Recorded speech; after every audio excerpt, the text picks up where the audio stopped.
ধূপকাঠিৰ ব্যৱসায়টোত নিজৰ ব্ৰেণ্ডৰ পেকেট বনোৱাটো কিয় ইম্পৰ্টেণ্ট?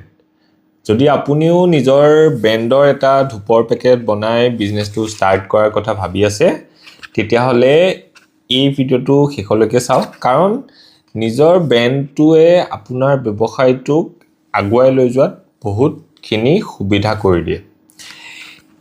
এতিয়া আপুনি যদি কম্পেয়াৰ কৰে এইটো এটা পেকেট, এইটো এটা পেকেট, এইটো হৈছে আমাৰ ৰেগুলাৰ সাইজৰ পেকেট, এইটো আমাৰ ৰেগুলাৰ চলি থাকে, আৰু এইটো হৈছে এটা কাস্টমাইজ ব্ৰেণ্ডৰ পেকেট যেটো মাজুলীৰ এটা কোম্পানীয়ে বনায়, মাজুলী মণিকুট বুলি।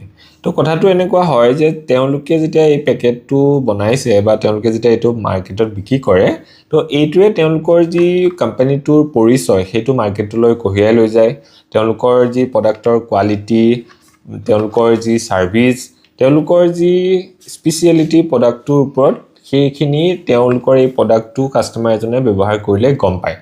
আৰু সেই কাৰণে যেতিয়া তেওঁ এই বস্তুটো মাৰ্কেটত দিয়ে, কাস্টমাৰ ইয়াৰ ফিডবেক ভাল পায়, তো তেতিয়াহ'লে তেওঁলোকে এইটো ৰিপিট লয়, আৰু তেনেকৈ মাৰ্কেটত এই প্ৰডাক্টটোৰ ডিমাণ্ড ক্ৰিয়েট হয়। আৰু যিহেতু এই প্ৰডাক্টটো তেওঁলোকে একদম নিজৰ ডিজাইনত বনাই লৈছে, তো সেই কাৰণে তেওঁলোকৰ এটা নিজৰ এটা মনোপলি এই পেকেটটোৰ ওপৰত থাকে। কিন্তু তাৰ বিপৰীতে যদি আপোনালোকে এনেকুৱা ৰেডিমেড পেকেটবিলাক লয়, তেতিয়াহ'লে ৰেডিমেড পেকেটবিলাক আৰম্ভণিৰ পৰ্যায়ৰ কাৰণে ঠিকে থাকে। যেতিয়া ব্যৱসায়টো আৰম্ভণি কৰিবৰ কাৰণে আপোনাৰ হাতত একো আইডিয়া নাথাকে, যেতিয়া 10-15 হাজাৰ টকাৰ পৰা আপুনি ব্যৱসায়টো ষ্টাৰ্ট কৰিব লগা হয়, তেতিয়া আপোনালোকে ৰেডিমেড পেকেট লৈ কৰিলে একো অসুবিধা নাই, কাৰণ তেতিয়া আপোনালোকৰ লিমিটেশন থাকে, আপোনালোকৰ বহুত টকাৰ বাজেট নাথাকে। কিন্তু যেতিয়া এটা পৰ্যায়ৰ ব্যৱসায়টো আগবাঢ়ি যায়, যেতিয়া আপোনালোকে এটা পৰ্যায়লৈকে ব্যৱসায়টোক লৈ যায়, তাৰ পিছত কিন্তু নিজৰ ব্ৰেণ্ডটো কৰাটো একদমেই প্ৰয়োজন।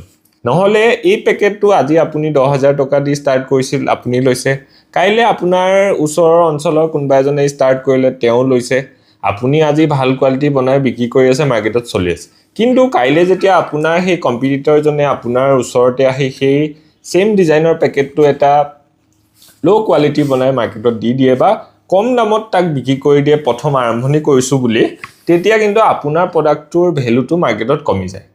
তো তেতিয়াই আপোনাৰ সেই ব্ৰেণ্ডৰ যি পেকেটৰ ভ্যালু সেইটো আপুনি বুজি পাব, আৰু সেইখিনি পৰ্যায় পোৱাৰ আগতেই যদি আপুনি নিজৰ ব্ৰেণ্ডটো বনাই লয়, তেতিয়াহ'লে আপোনালোকে যথেষ্ট সুবিধা লাভ কৰিব। আৰু আপোনালোকে যদি নিজৰ কাস্টমাইজ পেকেট অৰ্ডাৰ দিও বুলি ভাবে, তেতিয়াহ'লে আপুনি আমাৰ স্ক্ৰিনত অহা ফোন নম্বৰত যোগাযোগ কৰিলে আমি আপোনাক হেল্প কৰিম।